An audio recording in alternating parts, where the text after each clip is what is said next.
All right, if you're a parent, it is very likely that you have experience with this. Is it time to get your moo-moo on? Yeah? Oh, yeah. Oh, yeah. Let's just do one more. Now somebody, anybody, everybody scream! Okay, so reflux is pretty much present in every baby. We're talking 40 to 70% of infants will regurgitate formula or milk, and this is called reflux. Sometimes it's normal, sometimes it's not, and parents need to be able to differentiate the two. So for normal reflux, it happens because the lower esophageal sphincter, it's this muscle belly that's at the bottom of the esophagus, which is in the throat, and connects to the stomach. That is very weak in infants, and so it tends to just allow milk or whatever's in the stomach to come back up. When it comes back up, it often comes out of the baby's mouth and looks like reflux or spit up. It peaks around 3 to 4 months, and it'll resolve in almost everybody by 12 months. Babies can reflux more than 30 times per day, so it's way more frequent than parents realize, and most of this either doesn't make it all the way into the mouth or it gets swallowed back down. The medical term, quote unquote, for a baby who refluxes, but it's not pathologic, it's not a problem, is a happy spitter. And so this is a baby who spits up almost constantly, but they're thriving. They're happy and comfortable, and importantly, they're gaining weight without issues. Okay, so what can parents do about normal reflux? You don't have to do anything, but there are some things you can do to make it better if you want. And there's actually a great video by a mom that I want to share and go through what she says.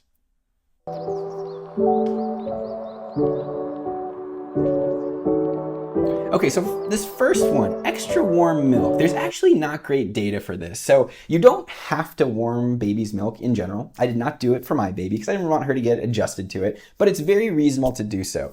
Anecdotally, it makes sense to me, and I've heard there's some success here, but you don't have to do it. In general, if a baby has an upset stomach and you put a warm pack on it, it can make it feel better. So the logic here makes sense, but there's no data I'm aware of, so this wouldn't be at the top of my list. This is a good one. And then the next one, pace feeding.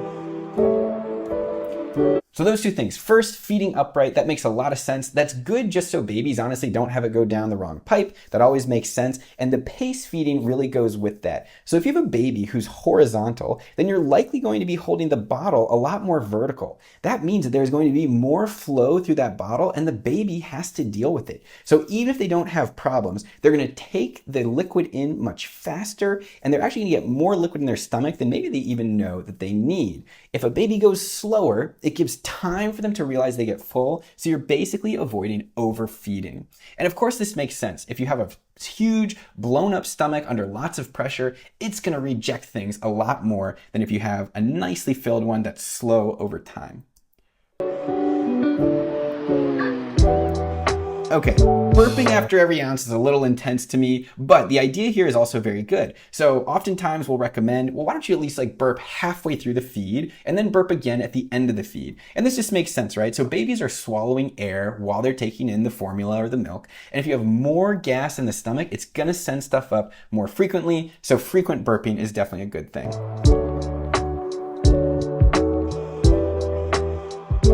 Sitting upright 20 to 30 minutes after every feed. This is actually a great idea as well. So if you're able to do it, you don't want to feed right before going to sleep, give it 20 or 30 minutes. This allows what's called gastric emptying, or all that formula or milk that's in the stomach to start leaving the stomach, getting into the intestines, and making it so there's not as much there when you lay them down flat and there's more pressure pushing back up. Okay, what are the other things that she didn't mention? Well, number one, if you're not breastfeeding, breast milk is best. And actually, breast milk compared to formula is associated with less reflux. If you're using tobacco of any kind, especially smoking around the baby, you want to cut that out. That is associated with reflux as well. And then another thing, just if you can avoid overly tightening the diapers or the waistbands, especially around feeds, that would be ideal. And now let's look at a video of not normal reflux, but actually gastroesophageal reflux disease. So this is, again, you want to look at these two big things, severe distress or poor weight gain. I will say we're going to talk about other red flag symptoms that indicate something totally different, but let's look at what reflux disease might look like. Okay, so you see this poor baby just arching back, arms out, very distressed. Parents were told that it was colic. Said finally starts losing weight and people come and understand what's going on. He needs a feeding tube. He eventually has a gastrostomy tube placed. And the point here is this child has a very extreme version of reflux. There's something called Sandifer syndrome. So basically it's where you see this weird head tilting, neck arching, and it's associated with feeds. It sometimes honestly looks like torticollis, which is where one of the neck muscles is kind of tight and messed up. They just look back here.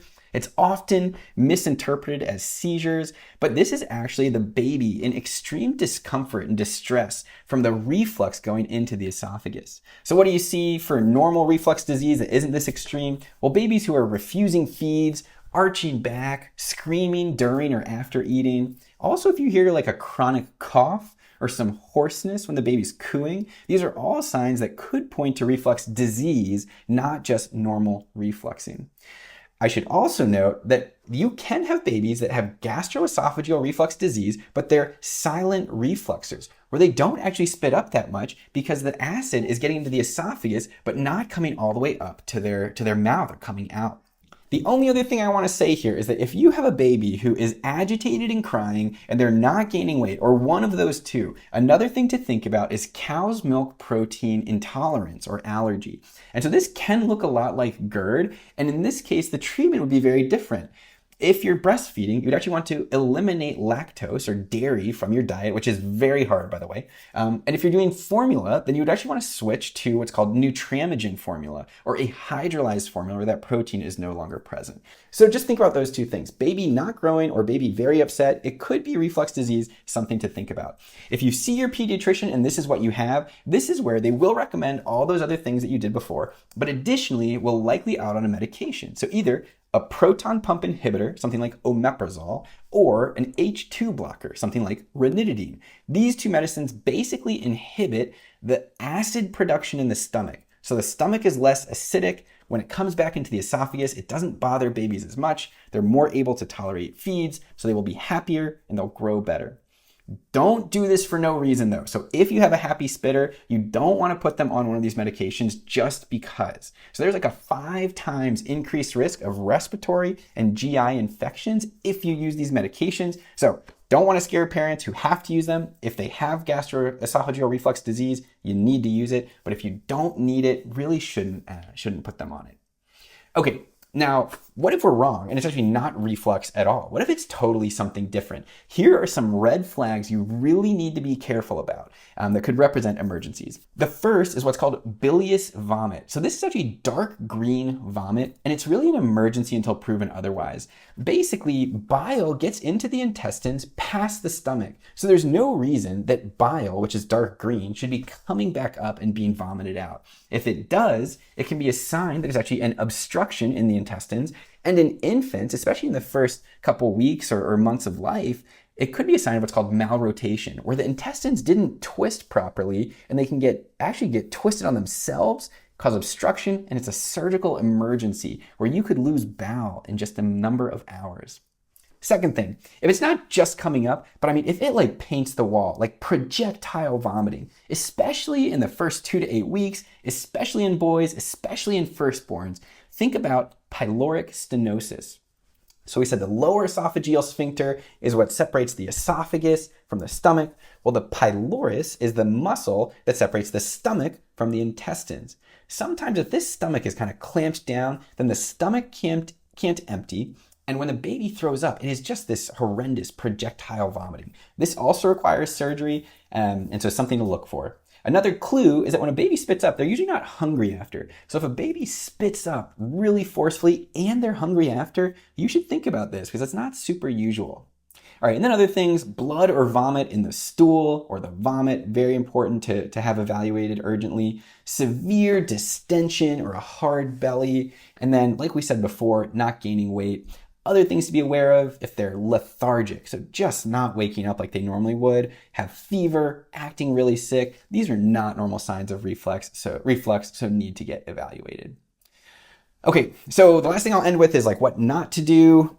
So just remember, do not put babies on their stomach to sleep just because they have reflux. This is a very common thing and I get it, but no, the babies in general will not regurgitate and then choke on their own secretions. It's possible, but the overall risk is still in favor of going on your back rather than your stomach. You don't really want to use wedges, pillows, or anything to position babies in the cribs. And then in terms of thickening feeds, before 4 to 6 months, this could pose a choking hazard, but I'll leave this to the pediatricians because this actually is something that could be reasonable, but you just want to talk to your doctor about. Finally, essential oils, gripe water, anything with alcohol, homeopathic remedies. There's no evidence. Some are harmful, so I tend to avoid in general. Okay, so that's about it. Overall, reflux is normal. The things to watch out for reflux disease are, is the baby happy or are they growing? And then watch out for all those red flag symptoms we talked about. And just remember, you don't want to go on any medications just because. If they're needed, but otherwise avoid it. And yeah, thanks so much for listening if you made it this far, and I'll see you on the next one. If you're willing to like, share, or subscribe, that would be amazing. And yeah, take care. Thanks again.